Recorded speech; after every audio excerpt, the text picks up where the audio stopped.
Even if you're a one-man army, Correct. you can kickstart your business Yes. without having to recruit someone else. Yes. So all you have to do is to come with your laptops or your computers and you plug in and play.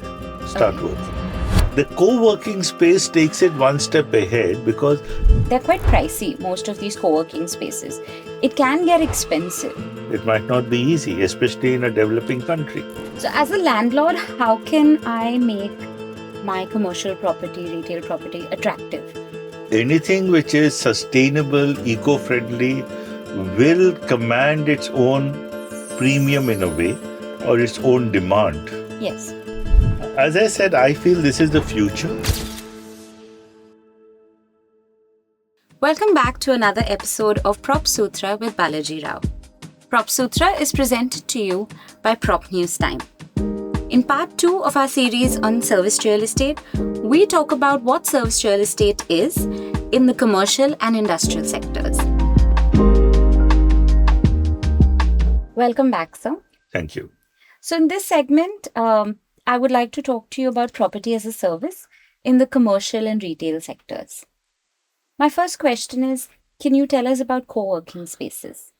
If you look at commercial spaces and you see its evolution, Yes. commercial spaces were generally given as cold shells. Okay. That means you just did this as the basic thing for the office or even the shops and you gave it. And the person who was occupying it or owning it would do up the rest Right. based on his requirements. Right. Because you didn't really know how he was going to use it. So from there, over the last 25, 30 years, we have seen a transition happening. Okay. Okay. So from there, then the question came up is, do I need only a cold shell, what is called? Okay. Or do I call it a warm shell where you can give me some more facilities and amenities? So the concept of warm shell was nothing but I did the flooring. Maybe it was a raised flooring so that the wires can run. I did a false ceiling maybe. I did the ducting for the ACs so that you had the shell which was warm. Okay. But I didn't put in the desks or workstations or tables or chairs or anything. Okay. And you had that as your choice, what you wanted to do. So that is right now the most popular one, Like an open Unless it's floor very one. big and somebody has taken, 200,000 square feet, then they will design from a cold shell on only. Right. But usually people who take 5,000, 10,000 prefer warm shells. Okay. Okay, so they get into that and they do their own interiors, what they call. Okay. Okay. The co-working space is a third level totally, Okay. where you are doing what I would call not just plug and play, because after the warm shell came the plug and play model. Okay. What is that? Can you A elaborate? plug and play is I'm doing the interiors as per what you want. Okay. Okay, so you sign a slightly longer term lease of 9 years, 12 years with me, and I do the interiors, everything for you. Okay. So all you have to do is to come with your laptops or your computers and you plug in and play. Start Okay. working. There's nothing more you need to do. No desk stations, no tables, no chairs, just your equipment. So this is including, say, you'd also give me my Wi-Fi and bandwidth, broadband and things like That that. anyway, you will have to get it. Nobody will give you free Wi-Fi or bandwidth. Okay. Okay, so you will provide for the ducting for that. Yeah. You will have your own service provider Right. who's going to provide that. So it includes, that means basically a plug and play is you're not wasting your money in furniture and fixtures. Okay. But the equipment is yours still, Right. is it? The co-working space takes it one step ahead because it is a plug and play, but now you'll give them people. What does that mean? Yes. In a plug and play, I don't give anyone.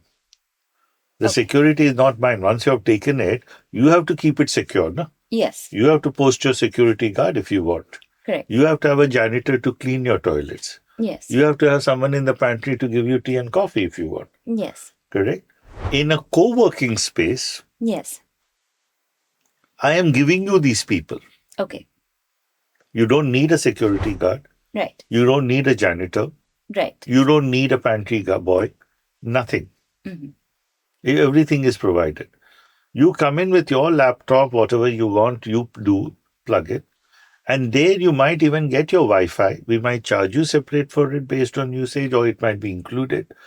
So it's a complete package by itself where you're literally being able to kickstart. Even if you're a one-man army, Correct. you can kickstart your business Yes. without having to recruit someone else. Yes. You understand? So it's literally like an incubation space, we call it. Mhm. So it's good for startups. It's good for entrepreneurs who are kickstarting, who don't have the capex to spend. Right. You get my point.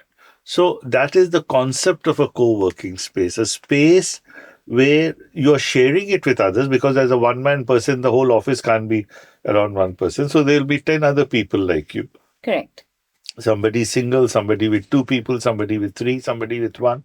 So they're all startups or young people who are wanting to kickstart on their entrepreneurial journey. Right. Okay. And they are using that space in a cooperative fashion Right. to do their business. And whoever is managing it is charging you for it, and it'll be much more than a regular, because there in co-working spaces you're charged per chair, per desk, Correct. per workstation. So that was going to be my next question, that they're quite pricey, most of these co-working spaces. Even to rent, say, a particular desk, a designated desk, it can get expensive.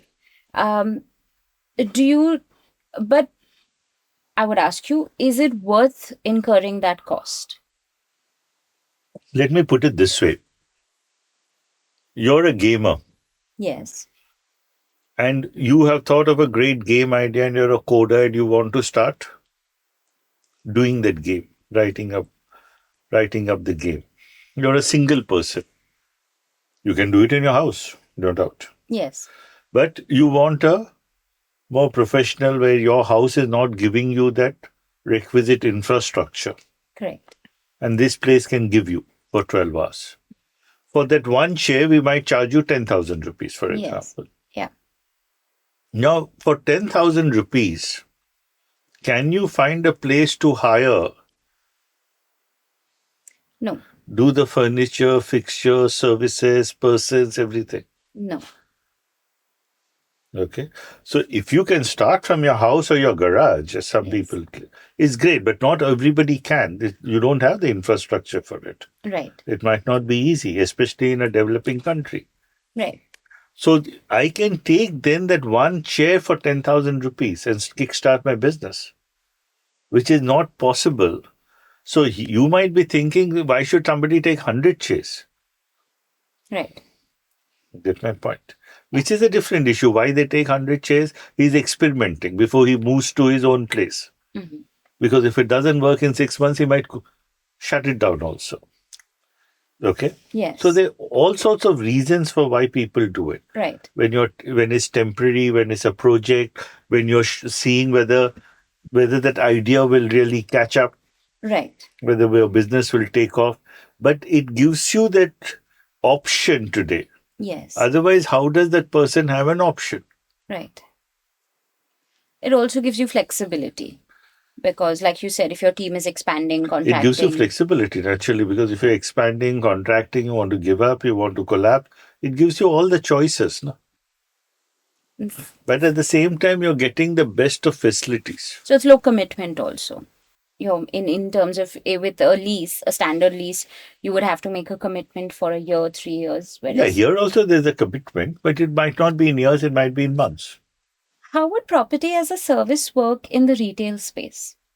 See, in the retail space, what has happened is, if you look at the initial retail convenience stores, Yes. it was all about not on display, but it was all about SKUs, how much he can stock, the corner store or the convenience store. And you come and ask him and he pulls it out Right. from wherever it is. Correct? Then came in retail the whole display, visual merchandising, Correct. which was the birth of the supermarkets. Yes. I put it all on the shelves. Mm-hmm. So I tempt you to look at all my stock, pick up what you like, and buy that. Right. Okay, so it is a vaster display section. Right. Okay. Then came the question of whether I can assist you further with Yes. something. Yeah. You understand? So you had more helpers, more attendants, especially in upmarket. If you go to designer stores, they will not let you sometimes enter the store unless there's an attendant free Right. to wait on you. Yes. They don't want you to just browse around. Right. So you started having more of help Right. to help you, assist you in your buying process. Yeah. The question of retail, when it became more and more serviced, was not just that. Then the concept came whether I can keep you engaged for a longer time. Okay. What do you mean by that? Okay. Now, suppose you go into a coffee shop, you go Yes. into a QSR. They don't want you engaged for a long, they want you to go quickly, Yes. you know. So you sometimes buy for on the go, right? Sometimes you just pick it up, eat quickly, and disappear. Okay. Yes. And in Bombay, you have the Udupi restaurants Yes. where everybody wants you to keep moving, Yeah. you know. Yeah. So it's like an assembly line. Right. But suppose you look at on the other extreme a Starbucks or somebody who wants you to stay put there. Yes. So he wants a dedicated clientele. He wants your time Yes. and hoping that he will convert it into a share of your wallet Correct. because you'll have your meetings there. Yeah. You're comfortable there. So you call. So whenever somebody has come, he will order his coffee. Right. Okay. Might a snack. So they are making you comfortable. Right. That is service real estate. Okay. Because he has not only the facilities of Wi-Fi and the furniture and the beverages or the clean toilets, he is giving you an ecosystem where he says, please spend time out here. Right. Don't worry. Yeah. Nobody's wanting to throw you out. Yeah. So that's two different type of approaches. Whereas in a Udupi restaurant, your approach is more on the food. Right. How quickly, how many idlis can he sell? How many samosas does he sell? Yeah. Whereas in here, his approach is, I want a dedicated clientele because they'll be mostly dedicated customers he will have. I want them to spend as much time as they want, sometimes half a day, sometimes a full day. Right. You know, I will give him some services, but I know I'm also now dipping into his wallet in a much more meaningful way. Understood. Okay, so in a Udupi restaurant, somebody might spend 100 rupees and go off, and he'll have lots of people spending 100. This guy might have fewer people, but he will spend 1,000 rupees by the end of the day. So you're trying to give him more so that he stays longer. Correct. So in any service real estate, it works on that basis where they want a deeper, meaningful relationship with you, Right. and you stay longer and you spend more. You see a lot of commercial projects today focusing on the sustainability factor. Can that be considered a service to the property? See, it is a service, but it's an essential service. It is like almost a hygiene factor, if today you call it. Okay. Because sustainability is not just a buzzword. Yeah. You get my point. Sustainability becomes the core of our existence today because of climate change, because we are all struggling and fighting Yes. against global warming, Right. correct? Against the pollution in our air, AQIs. Right. So, whether it's a residential or a commercial, we are all have to be very cognizant of the fact whether those structures, transportation, wherever you're going, are they really going to be adversely impacting our environment? And if they are, you patronizing them are only going to contribute to it. Right. Correct? Yes. So everybody worth his salt is now saying, I want to be in an eco-friendly place. Yes. Yeah. Correct? We want to shun plastics. Yes. Correct? We want to use more of bamboo or jute-driven products. Correct? So we want eco-friendly even building materials. Right. Okay? We want sustainable practices, whether we are recycling the water, whether you're getting renewable energy. So these are all good practices. Correct. Are they services? Yes, they are services. Right. They're essential. I don't think you can tout it as something, superior or something, because everybody has to follow it today. Right. And today, when you have all these ratings, leads rating sort of a thing, Yes. everybody wants to be a gold rated or platinum rated because Absolutely. it gives you the assurance Yes. that I'm not worsening the environment by doing my work or business. Correct. So, yes, these services are very much needed. They're essential, they're necessary, and they're critical. Right. You understand? And this is going to be the base, the hygiene level for most people. So you're saying things like, say, solar panels and rainwater harvesting, these services will soon become like essential services similar to your water and electricity lines. Absolutely. In some cases, the municipal corporations are demanding it. Yes, they are. Yeah. In some cases, because you want the rating, Yeah. you're expected to provide it. But overall, it is de rigueur. Right. It has to be done. Are GCCs, in a way, properties, like, serviced properties? Not really. See, because when you talk about global capability center, or some people use it like offshore development centers, ODCs, GCCs, whatever you call them. These are basically commercial establishments where people who are multinational companies are setting up their back office operations or a particular department like R&D or anything. Correct. So what sort of a place do they require? Yes. They might not require you to do plug and play. Okay. I can give them a cold shell also if it is built to suit. Right. What we call. I can give them a warm shell because they'll say, I'll do the interiors my way. Right. And some of them, if they're just incubating and starting in India, might need a plug and play. Right. So it varies what the requirement is, how they start and how they grow. So they don't ask from you service real estate.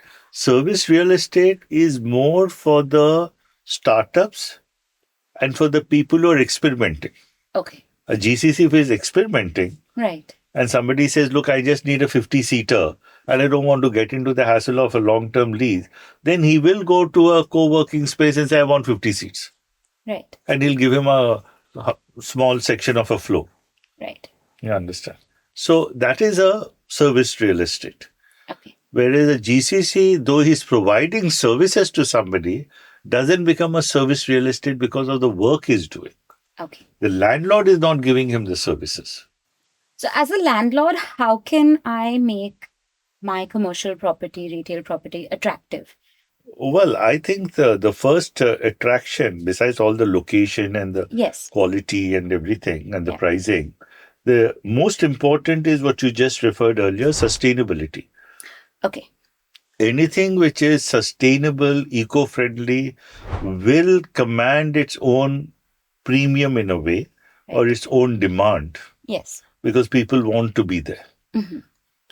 So leaving aside the design, execution, location, pricing, which are all components of your desirability, sustainability will be one big factor. Okay. You understand? And then the factor comes if you're flexible in saying I can give you cold shell, warm shell, plug and play, whatever it is, then naturally as a landlord, you're much more sought after. Okay. Because you're not being very rigid about it. Right.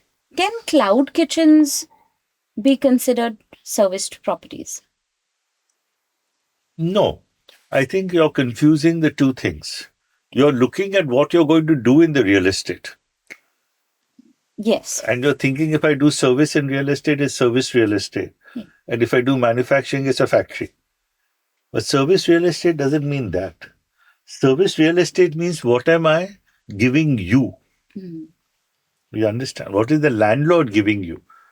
Is he just giving you bare bones? Yes. Or is he doing much more to customize it for your requirement? Okay. So if a service real estate has to be given to cloud kitchens, then there's a landlord who is willing to put in all the kitchen equipment for you. Yes. You understand? Suppose he takes a big warehouse, gets all the licenses Right. for putting the gas cylinders and the chimneys and everything, exhaust, for fire, food production. NOC, for food production, and then says everybody who wants a cloud kitchen can take section. That is service real estate. Okay. where you rent that Because now kitchen as an out. entrepreneur also, you can just rent 100 square feet and kickstart your baking. Right. Somebody says, I'll make only biryani. Somebody says, I'll do salads. That's a service real estate. But if he's just giving you an empty shed and you're doing a cloud kitchen, that doesn't become service real estate. Okay. In the industrial sector, you have IT parks, food parks that are dedicated corridors for people working in the same industry. Can that be considered service properties? No.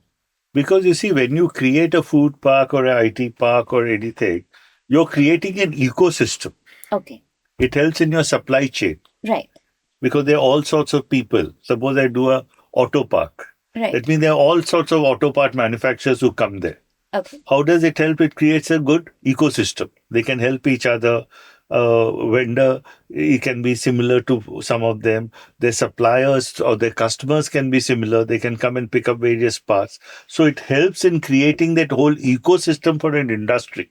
Okay. But service real estate by nature, whether it is in industrial, commercial, retail, or residential, as we discussed earlier episodes, it has everything to do with what does a landlord want to do for you. Okay. Does he want to give you a bare shell? Yes. Does he put in machinery for you?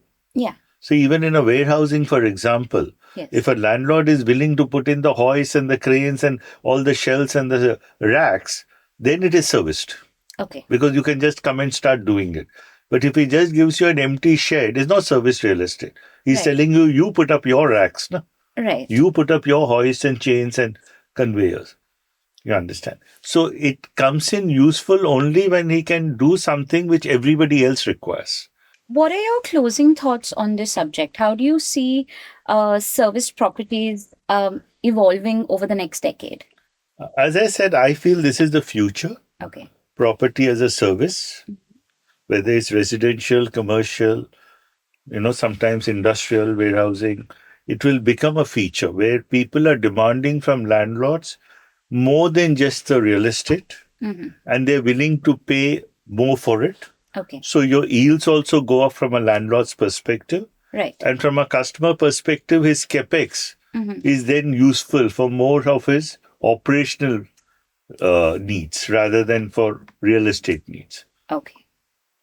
So it's a growing trend, and I think it'll catch a faster pace in the years to come.